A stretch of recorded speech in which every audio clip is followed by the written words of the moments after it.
Vejam, irmãos, o apóstolo João ele vai no cerne da questão. Vejam a simplicidade do Evangelho em dizer que Deus é luz e, consequentemente, aqueles que dizem estar seguindo ao Senhor, estar servindo a Deus, devem ser luz. Se porventura alguém disser que está em comunhão com Deus, mas a vida dele, o andar dele, o procedimento dele, o comportamento dele é andar nas trevas, isso é uma mentira. Usando uma palavra moderna, né? É uma fake news, é uma mentira. Não existe possibilidade nenhuma de alguém estar em comunhão com Deus e viver andando nas trevas. E o que é viver nas trevas? É viver de acordo com o curso deste mundo. É simplesmente ignorar a santidade de Deus e, consequentemente, viver nos prazeres desta vida. É isso que é viver em trevas. É desconsiderar toda e qualquer existência de Deus, toda e qualquer importância de atentar para uma análise, uma reflexão da sua vida e viver a vida de acordo com o seu pensar, com o seu coração corrompido, conforme diz Jeremias. Como é que é o nosso coração? Desesperadamente corrupto, quem o conhecerá? Então, é muito fácil para qualquer ser humano viver nas trevas, porque, diz o salmista, eu nasci na iniquidade e em pecado e em pecado me concedeu minha mãe. Muito bem. Então, se é assim, a natureza nossa, a inclinação natural é pecar mesmo, é viver nas trevas. Mas, uma vez que eu reconheço que Deus é luz, e essa condição de reconhecer que Deus é luz, ela só é possível graças a uma ação sobrenatural do Espírito Santo de Deus, que fez com que eu e você nascêssemos de novo. Então, se estamos nessa condição de nascidos de novo, o que se espera é que a nossa vida agora venha manifestar a luz, não mais as trevas. As trevas ficou para trás, as trevas acabaram. Uma vez que você está na luz, o que deve fluir de sua vida é a luz. Então, naquele tempo, certamente existiam pessoas dizendo-se cristã, dizendo seguidora, que amava a Deus, que, reconhecendo que Deus é maravilhoso, que Deus é tudo, como existe hoje também. Muitas pessoas andando nas trevas, e se você perguntar quem é Deus, ela vai dizer, Deus é o Pai de nós todos. Muita gente vai usar essa expressão aí fora. Deus é o Pai de nós todos. Ou seja, ela se inclui, ela diz que tem a Deus como Pai. E o texto é muito claro. Olha, se dissermos que mantemos comunhão, porque para ter a Deus como um Pai, se entende que a pessoa tem comunhão com Ele, né? Nós temos o filho tem a sua comunhão com o seu pai. Todo crente tem comunhão com Deus. Então, quando eu afirmo que tenho comunhão com Deus, eu estou dizendo que eu deixei de viver a minha vida pelo este mundo afora, nas trevas, e estou vivendo agora na obediência da palavra de Deus. Eu estou vivendo para servir ao Senhor. E quando isso não é verdade, quando eu afirmo com a boca que tenho comunhão com Deus, que Deus é meu Pai, mas ando e vivo nas trevas, eu estou mentindo. Isso é falsidade, é hipocrisia. E, consequentemente, o texto é muito claro, se está mentindo, não pratica a verdade. Então vejam, meus irmãos, que mensagem. Deus é luz. Você está em comunhão com Deus? Estou. Então você está na luz. Mas se você, porventura, afirmar que está na comunhão com Ele e andar nas trevas, isso é mentira. Infelizmente, isso não é uma coisa tão absurda do ponto de vista da realidade. Infelizmente, muitas pessoas vão nessa mesma linha que João está aqui apontando. Dizer que tem comunhão com Deus, mas anda nas trevas, vivem a mentira, vivem não praticando a verdade. Porém, ele diz, ele sempre coloca um negativo e também aponta para o aspecto positivo. Veja o versículo 7. Se, porém, andarmos na luz, como ele está na luz, mantemos comunhão uns com os outros, e o sangue de Jesus, seu Filho, nos purifica de todo o pecado. Olha que maravilha, meus irmãos. Se nós de fato estamos andando na luz, não nas trevas, mas na luz, nós de fato estamos em comunhão com Deus, olha só, e uns com os outros. Então, esse é exatamente o cumprimento do resumo da lei. Qual é o resumo do decálogo? Amar a Deus sobre todas as coisas e amar ao próximo como a si mesmo. Então, quando nós fazemos isso, cumprimos a lei, e isso está de acordo com a comunhão que agora temos com Deus e com os irmãos. Então, essa comunhão que hoje nós temos, nós geralmente dizemos isso quando celebramos a ceia do Senhor. Olha aí, é o momento da comunhão, coletivamente, a igreja reunida para celebrarmos a ceia do Senhor. Exatamente na ceia aponta para esse momento de comunhão, de ligação, eu e você, uns aos outros e com o nosso Deus e Pai. Então veja que maravilha, desfrutamos hoje da graça de Deus, podemos participar da ceia do Senhor, e isso significa dizer que nós estamos em comunhão com Deus o Pai e com os nossos irmãos. E isso é tão sério que quando Paulo escreveu a carta aos Coríntios, eles, olha, quem comer e beber o cálice, quem comer o pão e beber o cálice do Senhor indignamente, se torna réu do corpo de Cristo. O que seria indigno participar da ceia? Alguém que diz estar em comunhão e está vivendo em trevas. É indigno. E ainda mais levar isso à banalização, não é? Dizer, não, tanto faz, eu posso comer à vontade, eu posso beber à vontade o cálice porque não tem nada a ver, eu já estou salvo por Jesus, mas anda nas trevas. Isso traz juízo sobre a pessoa. Por isso que é importante, Paulo dizendo lá aos Coríntios, examine-se, pois, o homem a si mesmo. Aí sim, come e beba. Faça uma análise, se examine, mas não deixe de participar, porque nesse exame que se faz, você pode fazer o que diz o versículo 9 aí do texto. Se confessarmos os nossos pecados, Ele é fiel e justo para nos perdoar os pecados e nos purificar de toda injustiça. Então, é necessário, meus irmãos, atender a esta mensagem. O Deus que é luz vai lhe conduzir também para a luz, consequentemente, você e ele vamos manter a comunhão e também vamos manter a comunhão uns com os outros.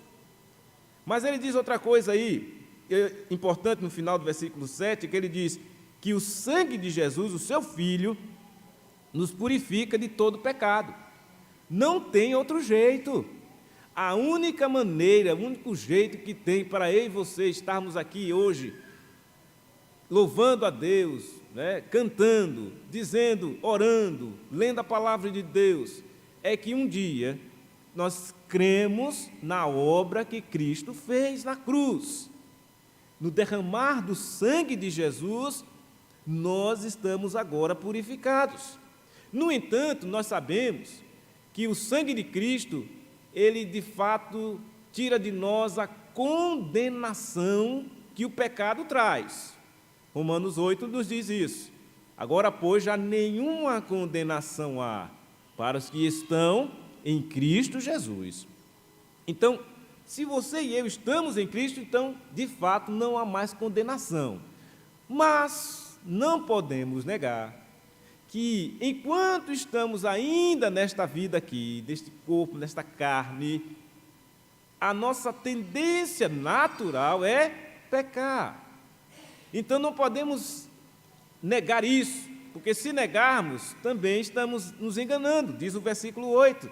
Se dissermos que não temos pecado nenhum, a nós mesmos nos enganamos. E outra coisa, e a verdade não está em nós. Então, negar o pecado é um engano. É impossível você negar isso. É por isso que nós regularmente fazemos o nosso momento de confissão. Toda a liturgia ela tem um momento da confissão, você reconhece, precisa confessar. E ele diz aí na sequência, você tem que reconhecer que é pecador. Nós reconhecemos isso. Romanos diz cara muito clara, todos pecaram, carecem da glória de Deus, não há justo nenhum sequer, não há quem entenda, não há quem busque a Deus. Então, naturalmente, o ser humano é assim. Ele não busca a Deus por si mesmo, muito pelo contrário. Os homens querem distância de Deus.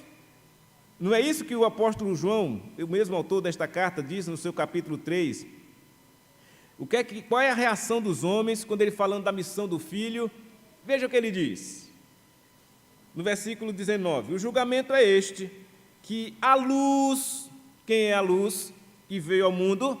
Jesus. A luz veio ao mundo. E os homens amaram mais quem? As trevas do que a luz. E por que eles amaram mais as trevas do que a luz? Porque as suas obras eram más. Pois todo aquele que pratica o mal, sabe o que acontece? Ele aborrece a luz. Ele não gosta da luz. E não se chega para a luz. E por que ele não quer se chegar para a luz? O texto responde, a fim de não serem arguidas suas obras.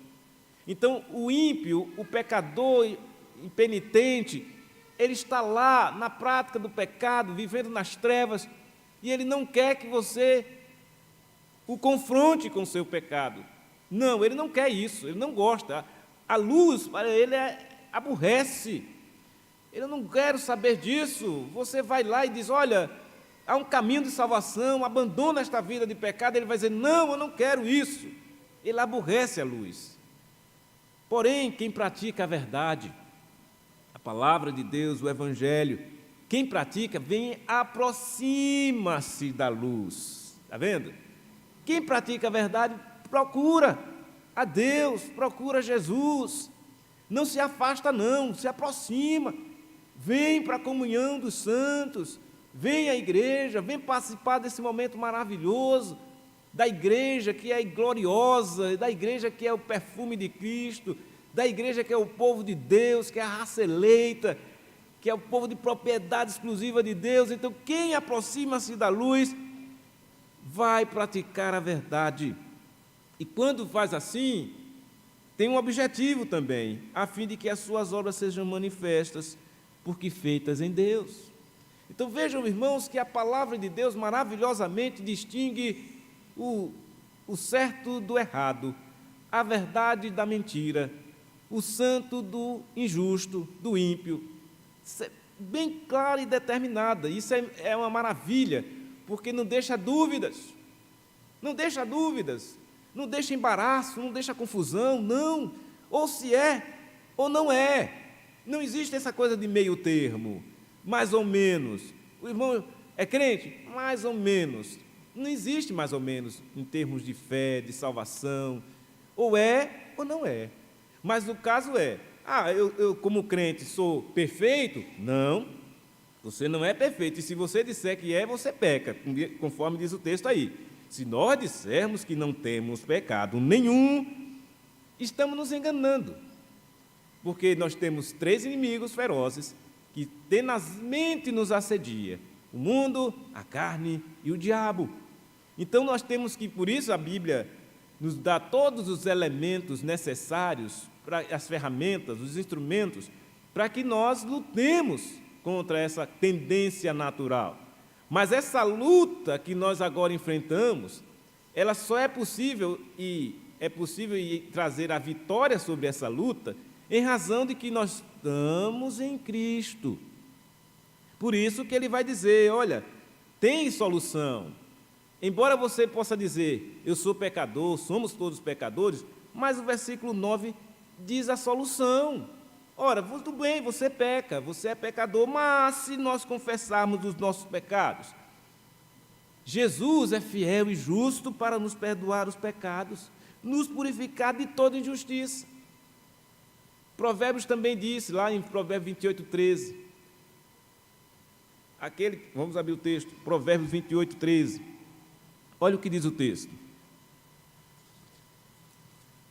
28, 13 de Provérbios, diz assim, ó: o que encobre suas transgressões jamais prosperará.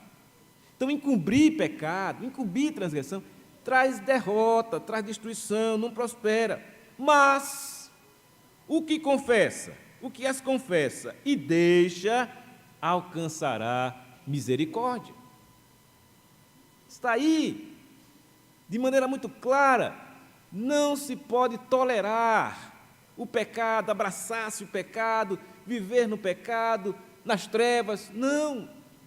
Se há pecado, e há pecado, porque o texto é claro, não podemos sucumbir a ele.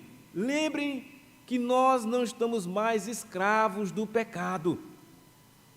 Uma vez libertos por Cristo Jesus, por a obra redentora de Jesus, não tem mais condenação. Então, você está livre, liberto, não mais escravos do pecado. Romanos 6 vai escrever isso. Ora, vamos viver pecando? Nós que uma vez morremos para o pecado? De modo nenhum, não temos mais por que vivemos uma vida no pecado ou para o pecado. Então, quando acontece de você pecar, sendo você já salvo por Jesus, você imediatamente você vai sentir que errou, o Espírito Santo vai lhe incomodar e você vai confessar o seu pecado. E ao confessar o seu pecado, olha que maravilha que acontece. Jesus, ele é fiel e justo para perdoar. Então você é perdoado e purificado de toda injustiça. Por isso que não há mais condenação, mas só para aqueles que estão em Cristo Jesus. Se tirar Jesus, a condenação continua. Sem Cristo, só há condenação, hein? Sem Cristo, só há trevas. Por isso que a mensagem é bem objetiva e clara. Deus é luz. Se você mantém comunhão com Deus, você está na luz. Se porventura você está nas trevas, você não está mantendo comunhão nenhuma com Deus. Se você está nas trevas, você está indo de encontro ao Senhor. Mas se você está na luz, você tem a prerrogativa dada pelo próprio Deus de ter o seu pecado perdoado, de perceber que quando errar você ir se corrigir, de fazer o que é certo, de não se alegrar com o pecado, não se satisfazer com o pecado, mas viver uma vida de santificação, de abandono do pecado e de cada dia mais alinhar-se com o Deus que é luz, sendo luz também. Ele diz, olha, se você disser que nós não temos cometido pecado, se dissermos isso, João também se inclui, né, nisso, ele usa o nós aí, né, incluindo a todos nós. Se dissermos que não temos cometido pecado, nós estamos fazendo Deus de mentiroso, e sua palavra não está em nós. Então, que nenhuma dessa situação negativa, ruim, esteja contida em nenhum de nós, mas que a graça de Deus que um dia nos alcançou, e somente pela graça, não é mérito nosso, estarmos hoje aqui pela graça de Deus salvos, tão somente pela graça, não é mérito nosso, mas no entanto, uma vez que fomos alcançados por esta graça, também não podemos pegar isto e jogar no lixo, ou baratear esta graça e dizer, não, eu vou viver do jeito que eu acho que eu tenho que viver, eu não vou me preocupar em frequentar a igreja, não. Eu, de vez em quando, apareço lá para marcar o ponto, não, a presença e pronto. Eu vou viver do jeito que eu quiser, eu vou sair, fazer isso, fazer aquilo, e depois eu me arrependo aí. Tem gente que faz isso, banalizando o Evangelho, a graça. Mas os que estão comprometidos de verdade com este Evangelho, com a palavra de Deus, com esta mensagem do Senhor, ele não consegue fazer algo dessa natureza, viver uma vida hipócrita, viver uma mentira, fingir que é crente sem o ser, é a pior coisa. Pior coisa para uma pessoa é ela fingir uma situação que ela não é, seja lá espiritual ou até mesmo na sociedade em que se vive, é terrível. E tem muita gente assim, vivendo uma vida que não é a dela, fingindo ser o que não é. Infelizmente, isso é muito normal e natural para esse mundo em que vivemos. Mas que essas coisas não sejam normal para nenhum de nós, que a nossa normalidade seja isto que está descrito nas Escrituras. A mensagem é esta: olha, Deus é luz, e se mantemos comunhão com Ele, devemos também estar na luz, e estar na luz inclui o viver de obediência, de gratidão, de honra. É como diz o apóstolo Paulo em uma de suas cartas, devemos fazer valer a nossa vocação, com temor e tremor, devemos atestar a nossa eleição, e isso é importante para mim, para você, para todos nós. Não é se entregar ao pecado, não é dizer assim, pastor, eu sou pecador, então não tem jeito. Tem, o jeito já está dado. Jesus Cristo já deu a sua vida por nós. Nós cantamos isso. Ora, porque Ele vive, Ele morreu, mas ressuscitou, eu posso crer no amanhã. Você está cheio de esperança. Em Cristo tudo isso é possível. E se estamos nele, por que negar estas coisas, vivendo uma vida na devassidão do mundo, indo atrás de pensamentos destrutivos? Porque quantas pessoas deste mundo vão alegar para você, não, fulano, que nada, rapaz, isso aí, né, aqui perdemos tempo, não, vamos curtir a vida. E você, não, rapaz, a melhor coisa no mundo é estar na casa de Deus, é estar na comunhão dos santos, e eles não vão entender isso, eles vão botar defeito, vão dizer que você está desperdiçando o seu tempo. Aí você vai dizer, não, eu estou, pela graça de Deus, usufruindo da bênção da comunhão com o Senhor e com meus irmãos em Cristo. Eu sou um privilegiado pelo Senhor, agraciado pelo Senhor. É você e eu, cada um de nós, que temos que valorizar isto, fazer sentido nisso, porque o mundo não entende. O homem natural nunca vai entender essas coisas do Espírito de Deus, porque são como loucura para eles, mas para nós não. É o que há de mais precioso, a obra de Jesus, a graça de Deus, a presença do Senhor em nós, a luz do mundo. E agora somos também luzeiros neste mundo, a brilhar. Então vejam o resultado desta obra do Senhor. Você e eu estamos usufruindo hoje desta bênção. Somos todos luz para o mundo, porque estamos na luz que é Jesus. E isso não pode ser esquecido. Isso não pode ser dito, não, é para A, B ou C. Não, é para todos nós. É para a igreja do Senhor Jesus. A igreja é a luz do mundo, a igreja é o sal da terra. Pois assim Jesus Cristo disse, né? Quem me segue não andará em trevas, mas será o quê? A luz. A luz. Todos somos luz também, estamos em Cristo Jesus. Então, meus irmãos, que assim reflitamos sobre isto e que entendamos, né, quão maravilhosa é a graça de Deus, que a mensagem muito clara das Escrituras encontre guarida em nossos corações, em nossas almas, e de fato possamos continuar a viver uma vida de luz em um mundo de trevas. Não sucumbam a este mundo, mas alegre-se em dizer, eu estou seguindo a Jesus, e eu não desisto de seguir a Cristo.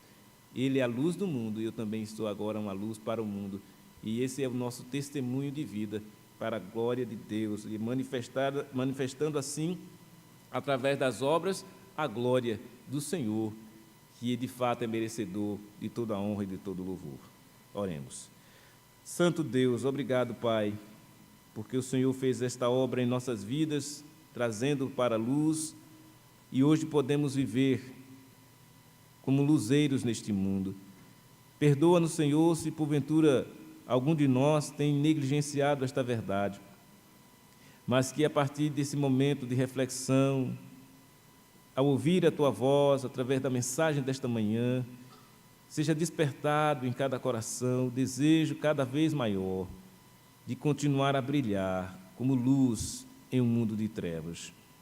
Que a obra que o Senhor já fez em nós continue, ó Deus, reverberando no coração de cada um e sejamos testemunhas vivas desta condição que Teu Espírito Santo nos dá, pois reside em nós, nos trazendo convicção de pecado, de confissão, de arrependimento e também agora de vivermos em obediência, em santidade, como luz neste mundo.